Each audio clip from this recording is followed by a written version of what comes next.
Kita beralih ke informasi lain, Saudara. Proses otopsi terhadap jasad anak perempuan yang ditemukan di pantai Lebak, Banten telah selesai dilakukan. Jenazah korban kini telah diterbangkan ke Padang, Sumatera Barat untuk dimakamkan. Suasana di rumah duka korban di Cilegon, Banten tampak sepi dari aktivitas. Hanya terlihat beberapa kerabat berada di sekitar rumah duka. Jenazah korban telah selesai diotopsi di Rumah Sakit Bayangkara Polda Banten dan kini telah dibawa ke Padang, Sumatera Barat untuk dimakamkan.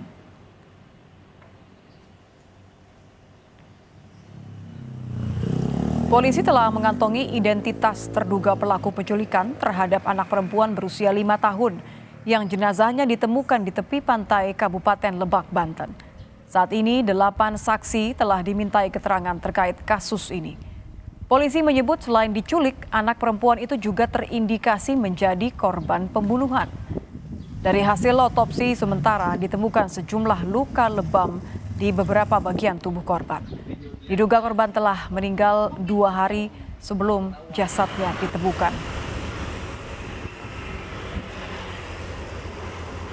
Hasil otopsi sudah ada, otopsi sementara ya. Jadi diindikasikan adanya pembunuhan ya. Tapi belum kita simpulkan untuk proses penyidikannya nanti. Sementara sudah kita kantongi beberapa terduga pelaku, tapi masih kita laksanakan proses pendalaman.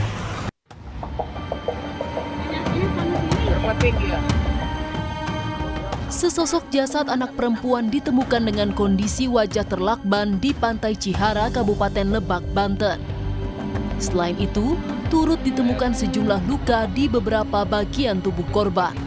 Setelah diselidiki, korban merupakan anak asal Cilegon yang dilaporkan hilang sejak 3 hari lalu.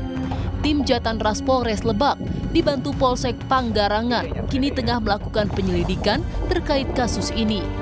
Penyelidikan dilakukan di sekitar TKP dan beberapa titik lokasi kejadian guna mengungkap dalang di balik pembunuhan ini. Jenazah perempuan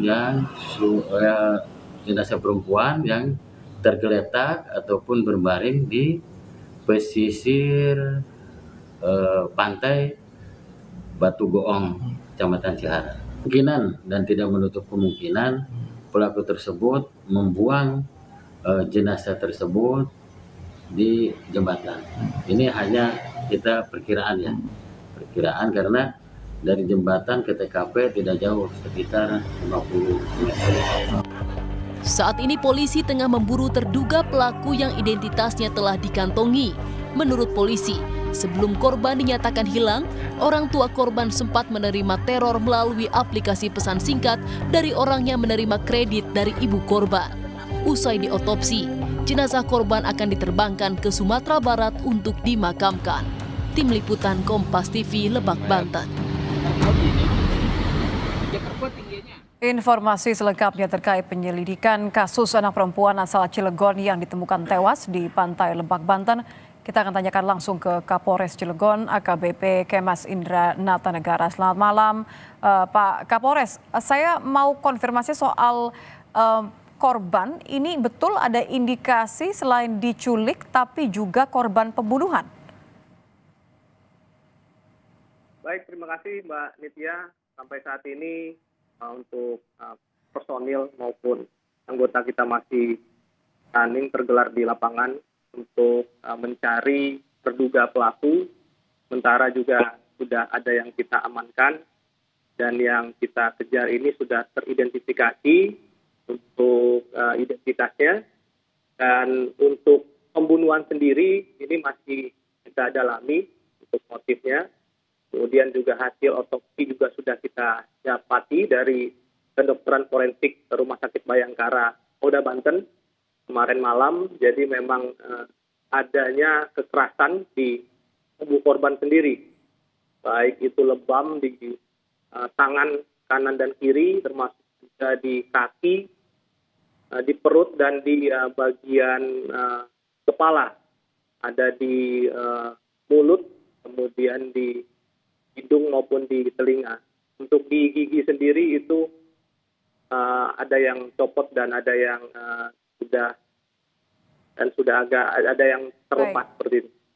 Kalau tadi Anda mengatakan masih mencoba menyelidiki motif, tapi apakah ada hubungannya dengan profesi orang tua dari korban yang meminjamkan atau memberikan kredit? Ya, jadi masih kita dalami, Mbak, untuk motifnya. Memang untuk ibu korban sendiri itu sering mengkreditkan gitu barang-barang kepada orang. Jadi memang mendapati teror setelah mengkreditkan barang selama kurang lebih sebulan kebelakang ini diteror, dan udah kita kantongi untuk bukti-buktinya termasuk WA berkaitan dengan teror kepada ibu korban dan orang tua korban itu sendiri. Ada berapa banyak teror yang diterima oleh ibu korban menurut keterangan dari ibu korban? Ada 4 kali WA, Mbak. Itu isinya dengan cara menteror, ada menyampaikan bahwa akan menculik, membunuh, dan lain sebagainya. Seperti itu, Mbak. Jadi dugaannya ini mengerucut kepada satu orang yang sama begitu ya? Ya, sementara kita sudah identifikasi dan sudah ada kita lakukan pemeriksaan terduga pelaku, dan ada juga yang masih kita lakukan pendalaman dan pengejaran sampai saat ini. Anggota masih di lapangan, Mbak. Insya Allah akan bisa kita ungkap nya, dan juga kita di backup oleh Polda Banten untuk pengejarannya. Demikian. Dugaannya ada satu pelaku atau ada lebih dari satu orang terduga pelaku, Pak? Jadi sementara yang kita amankan terduga ada 3, kemudian yang lakukan pengejaran juga kita masih ada 2, jadi belum kita dapat simpulkan untuk pelaku satu atau berapa orang gitu, Mbak. Dari 3 orang terduga pelaku yang sudah diamankan ini, apakah sudah di cross check kepada ibu korban? Apakah mengenal terduga pelaku yang sudah diamankan ini? Baik, sudah kita lakukan cross check, kemudian pengenalan kepada terduga, tapi masih kita dalami, Mbak. Kita masih dalami, dan alibi terduga ini juga masih ada yang kita ambil keterangan lanjutan seperti itu, Mbak. Jadi ada kemungkinan bahwa ada lebih dari 3 orang ya. Semuanya kaitannya, dugaan utamanya adalah dipicu masalah utang piutang berarti ya, Pak ya? Nah, sementara itu, Mbak, tapi kesimpulan akhirnya belum kita temui. Nantinya akan kita lengkapi dulu, Mbak, ya, pemeriksaan saksi-saksinya. Oke, selain 3 orang terduga pelaku yang tadi ada sudah meng-cross check kepada keluarga dari korban, ada kemungkinan mengenal, apakah 2 orang yang sedang diburu ini juga termasuk orang-orang yang dikenal oleh keluarga korban? Ya, betul, Mbak. 2 orang ini dikenal, kemudian juga dari 3 terduga juga mengenali, jadi mungkin satu keluarga, jadi saling mengenal, Mbak. Jadi masih kita lakukan pemeriksaan dan pengejaran. Kalau dari keterangan keluarga atau ibu korban, 5 orang ini, baik 3 yang sudah ditangkap maupun 2 yang sedang dikejar, memang memiliki isu utang piutang dengan ibu korban atau hanya 3 orang ini saja, Pak? Nah, sementara kita ambil keterangan dari saksi korban, dalam hal ini ibu, atau dari Amelia. Jadi mengenali yang 3 ini, kemudian yang 2 yang masih kita lakukan pengejaran, itu pengembangan dari keterangan saksi yang 3 yang kita amankan. Begitu, Pak. Oke. Untuk pengejaran 2 pelaku, Pak Kemas, ini apakah masih di wilayah Banten di lokasi kejadian penemuan jenazah korban atau sudah masuk ke perbatasan, masuk ke daerah lain pencariannya? Masih kita lakukan pencarian, Mbak. Jadi memang berpindah-pindah ya. Jadi masih kita lakukan pencarian, dan anggota juga masih running di lapangan untuk upaya pengungkapannya, Mbak. Baik, terima kasih Kapolres Cilegon AKBP Kemas Indra Natanegara. Selamat malam Pak Kemas.